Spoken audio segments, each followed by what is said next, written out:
ఓం శ్రీమాత్రే నమః. ఈరోజు నుంచి సౌందర్యలహరి దానిలోని శ్లోకముల యొక్క భావముల గురించి తెలుసుకుందాము. మొట్టమొదటగా సౌందర్యలహరిని రచించినదెవరు, దాని గురించి సౌందర్యలహరి నుంచి కొంచెం వివరణ తెలుసుకుందాము. శ్రీ గురుభ్యో నమః.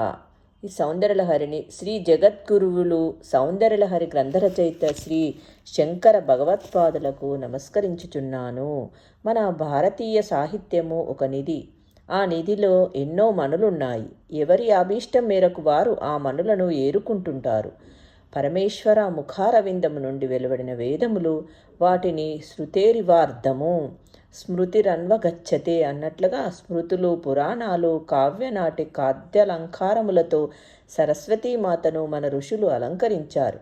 వేదాంతము, న్యాయశాస్త్రము, రాజనీతి, ధర్మశాస్త్రము, ఆయుర్వేద, ధనుర్వేదాది వేలకు వేల శాస్త్రములు మనకు దేవతలు, మహర్షులు అందించారు. పరమ మహిమాన్వితమై రహస్యాతి రహస్యమైన శ్రీవిద్య విద్యలకు మూలము జగదంబను సహస్రాధిక నామాలతో కీర్తించడము, రకరకాల మంత్రతంత్ర యంత్రములతో ఆ దేవిని ఆరాధించడము ఈ శ్రీవిద్య యొక్క ప్రత్యేకత. శ్రీ జగన్మాతను ఆరాధించే గ్రంథాలలో ఎక్కువ శాతము లౌకికమైన సిద్ధులను పొందడానికే నిర్దేశింపబడ్డాయి. మరికొన్ని లౌకికమైన శక్తులను పొంది దేవి లోకాన్ని చేరడానికి, దేవి సాన్నిధ్యాన్ని పొందటానికి సుగమమైన మార్గాన్ని సూచిస్తాయి.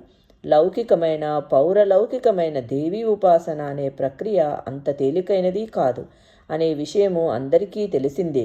దేవీ ఉపాసన చేయడానికి, ఆ గ్రంథాలను అధ్యయనం చేయడానికి ఎంతో స్థైర్యాలు, మంచి నడవడిక, దైవ బలంపై అచంచలమైన ఆస్తికత కలిగి ఉండాలి.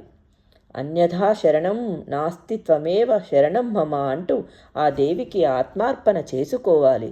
అటువంటి వాడే సాధకుడు కాగలడు. సంస్కృత వాగ్మయములో శక్తి ఉపాసన రహస్యమయమైనదిగా, జ్ఞాన భక్తి యోగ కర్మల ద్వారా సాధించవలసిన శ్రీవిద్యగా చెప్పబడుతుంది.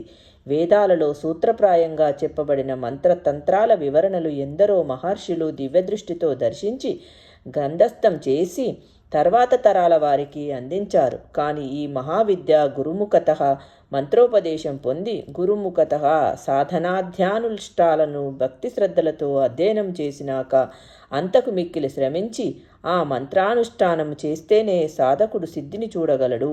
లలితా సహస్రనామ స్తోత్రము గొప్ప సాధనగా దేవీ ఉపాసకులకు వరంగా లభ్యమైంది. శ్రీ శంకర భగవత్పాదాదులు అంత గొప్ప విద్యను అరటిపండు వలిసి చేతిలో పెట్టినట్లు శ్లోకాల ద్వారా కొంత భాగం మాత్రం మనకు అందించారు. శతశ్లోక పరిమితమైన సౌందర్యలహరిలో ఆ శ్రీ విద్యా స్వరూపము, దానికి సంబంధించిన మంత్రము, తంత్రము, యంత్రము నిక్షిప్తం చేశారు. మహోదధి అంటే మహాసముద్రము. ఆ సముద్రములో ఒక నీటి బిందువే ఈ శతశ్లోకాలు. కానీ ఈ యంత్రముల రహస్యాల గురించి మనకి తెలియకపోయినా ఆ శ్లోకాలు చదువుతుంటేనే సౌందర్యలహరిలో మనము కొట్టుకుపోతాము. లహరి అంటేనే ప్రవాహము. సౌందర్యం అంటే అమ్మవారి బాహ్య సౌందర్యము మాత్రమే కాదు, ఆ తల్లి రహస్య మహిమాన్విత సౌందర్యం కూడాను. శ్రీ శంకరుల వారు అందించిన ఇటువంటి మహోత్కృష్టమైన సాహిత్యము మన భారతీయులది. రండి, చదవండి, ఈ రహస్యాలను గుర్తించండి అని తెలియజేయడానికి ఈ గ్రంథము రచించి రుచి చూపించారు మనకి. ఆ రుచిని అందుకొని మహారహస్య శాస్త్రంలో ప్రవేశించాలని వారి ఆశయం కాబోలు. శ్రీ శంకరులు దేవిని స్తుతించడానికి అనేక వ్యాజముతో శ్రీ విద్యా సాధన పొందుపరిచారు. గురుకృపతోనే ఈ సాధనలు చేయాలి అనేది నిర్వివాదాంశము. ఇక మనం ఆనందలహరిలో మునిగి దేవి సౌందర్య దర్శనం చేద్దామా? ఈ సౌందర్యలహరికి లక్ష్మీధర పండితులు వ్యాఖ్యానం చేశారు. ఓం శ్రీమాత్రే నమః. రేపటి నుంచి మరో వీడియోలో సౌందర్యలహరి శ్లోకముల యొక్క భావములు తెలుసుకుందాము. శ్రీమాత్రే నమః.